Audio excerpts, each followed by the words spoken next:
خب همین ماهی آینده ماهی سپتامبر 10 سال می شود من به تاجیکستان آمدم. من خوب زبان تاجیکی یا فارسی یاد گرفتن خواستم. بعد خوب تاجیکی یاد گرفتم اینجا موندم. قریب 2 سال تاجیکی یاد گرفتم با دانشگاه رفتم. بعد خوب اول کم کم مشکل بود. من عادتا زبان ها تست یاد میگیرم لیکن برای زبان تاجیکی هم حرف های کریلی اول یاد گرفتم در کار. من یگان حرف کریلی ندانستم. کم کم عذاب کشیدم لیکن خوب بعد از نیم سال کم کم فهمیدم گپ میزدم. ساختن جمله کم عجایب است برای ما لیکن خوب مردمی تاجیکی به من خیلی یاردم دادند. اینو مرا وقتی من خطا کردم هیچ وقت نخواندند. مرا نقد قبول کردند و برای همین من هم وقتی گپ زدم نترسیدم. چی خیلی توانستم گپ زدم. Почему это был Таджикистан? برای چی تاجیکستان رو انتخاب کردید شما وقتی که از دولت خودتون اومدیدن یا خوب اول برای زبان آمدم برای که فکر کردم به افغانستان میروم. بعد به اون طرف رفتم نشد. بعد گفتم خوب به ایران میروم یا اینجا میستم لیکن بعد خوب بعد از نیم سال من به تاجیکستان خیلی خوب عادت کردم و هم دوست داشتم. آدمان بسیار مهمان دوست مرا قبول کردند. بعد گفتم خوب نمیستم و بعد خوب هر جا کار کردم. بعد از 4.5 قریب 5 سال بود 4 سال بود من با آدمی وشب در یک بازار سالینوی من شناس شدم. بعد اینها مرا با وشب دعوت کردند. بعد ندانسته با کجا روم من خوب با ماشین ششتم و آهسته آهسته آمدم. و بعد خوب یک هفته گذشت من به اینا برای چیم یاد دادم. یک هفته گذشت و بعد از یک هفته و 2 تا یا 3 تا توی من باز به شهر رفتم آنجا آمدم. بعد گفتم من در کجا افتادم اینجا با من تماما معقول نیست. در وشب بسیار نقص بود. بعد باز دوباره دیگر آمدم و بعد یک تشکیلات یافتم و همراه همین تشکیلات و تشکیلات آقای حسین با اینجا با یک لوحیه سر کردیم. Не напугало ли отсутствие цивилизации, вот тут благ после Европы, которая как бы, да, там комфорт, не напугало ли вот ее вот такие условия? از وازمینی های کشلوغ نترسیدید اینجا نه آبیگار нас دیگه یکون چیزهایی شرایط, да. نترسید وازمینی ها Может быть, Душанбе, там столица, да, а здесь Кишлак. Баручи вешак. Бешарои, бе.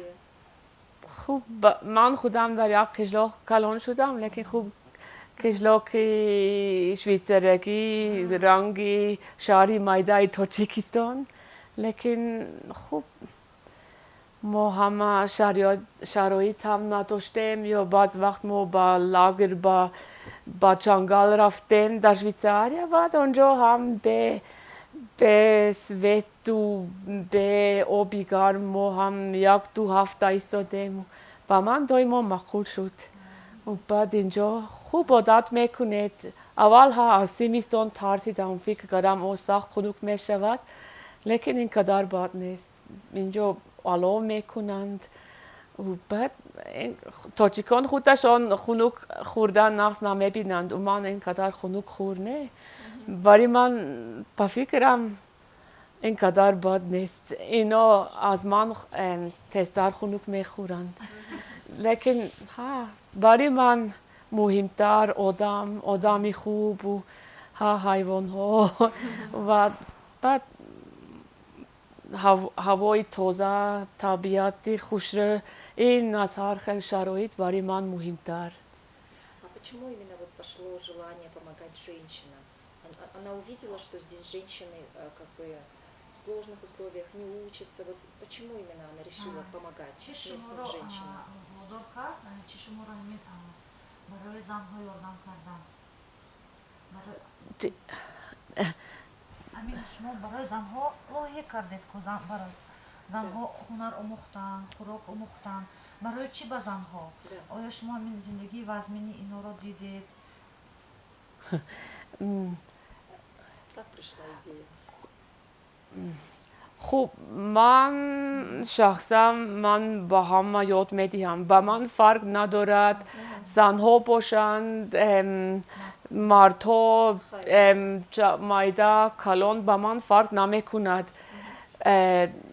اگه حسین بای با تشکیلات جماعت سرافشان اول فقط یا بسیارتر با زنها کار میکرد هم مردها بعض وقت زنبور پرور بودن لیکن من خوب زنها اول اینجا بودند لیکن من اگر باشد من هم با مردها یاد میدهم و با من فرق نمیکند و مردها حاضر میبینم اینو هم شوق دارند اینو مرا در راه میبینند و هر خیلی مصلحت میپرسند با فکرم یک کورسی پخت و پس برای مردها میدادم مردها میآمدند مردهای وشابی این لیکن خوب دخترها البته اینا خیلی عذاب میکشند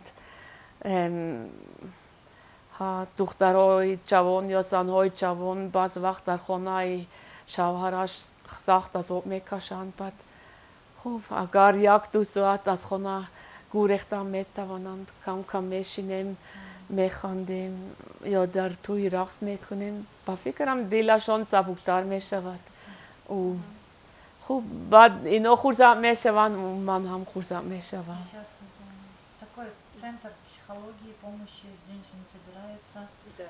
Они уходят от себя. Одат кардит. Велась, Одат, сейчас скажу, как же Изучала, может, традиции. Сейчас у мадам пришло к дехе, вешаб, ягон, омохтет раз мурусуни, амин дехе пришло гром, вешабро. Или это не сложно? Для торговки инджо.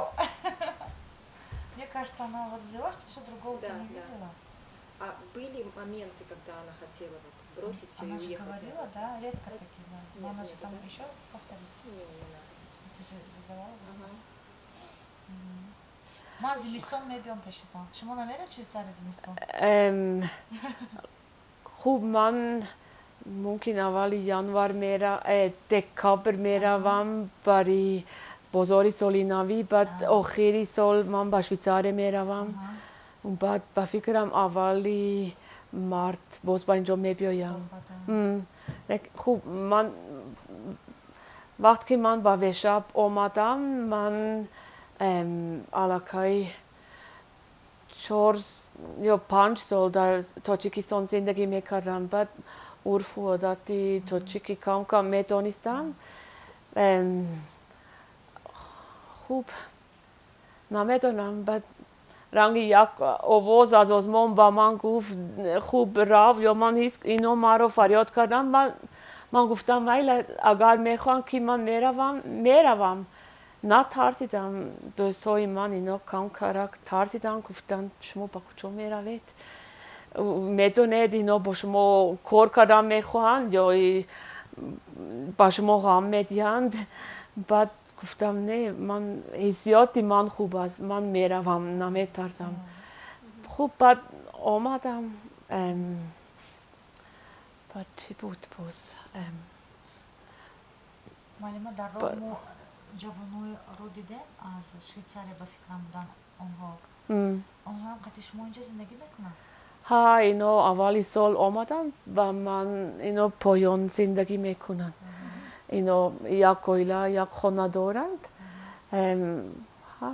بعض وقت خوب است یک جای با اینها میشینم نه من خوب اینا آمدن با اینا هم شبخوار بود همین کشلاق آمدند بعد معقول شد و بعد پیش من آمدند لیکن خوب اینا حالی صدفای زادت نکردند و من خوب Как она видит свое اینجا будущее? عادت Всё-таки в کردم Таджикистане, да?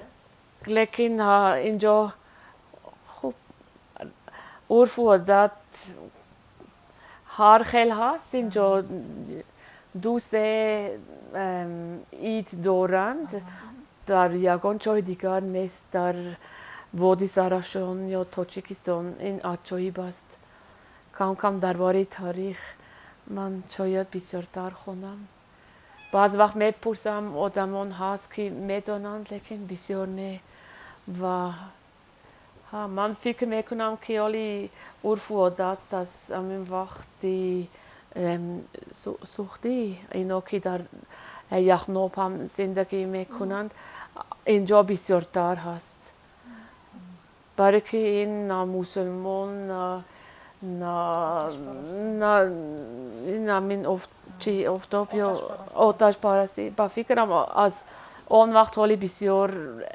ترادیسیا دارند Ну все, наверное, да, в принципе. Как она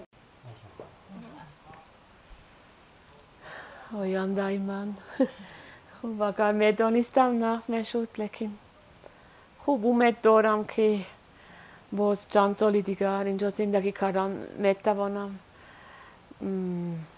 خوب دایما آسان نیست اینجا نمیتونم من 10 سال کلانتر میشوم 60 ساله میشوم بعد من چی خیلی همین سینه پایه دراز میکنم با اینجا میایم نفسم میرسد یا نه من نمیدونم Ну точно это был Таджикистан, да?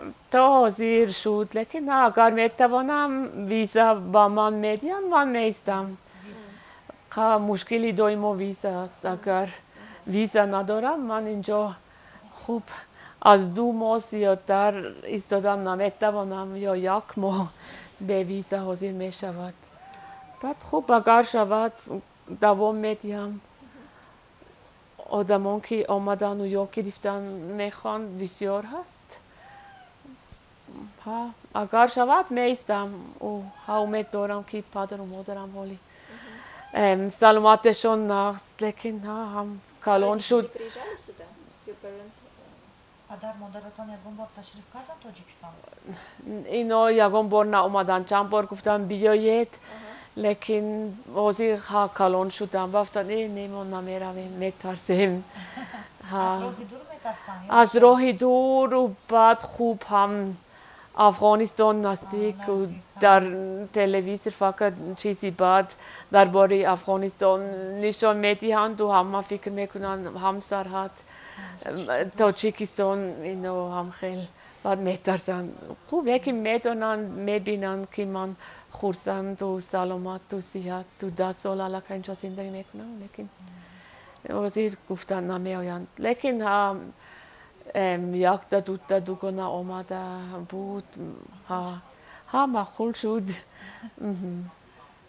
در راه عذاب نکشتند و گناهاتان راههای تاجیکستان؟ نه عذاب کشیدن و همین سال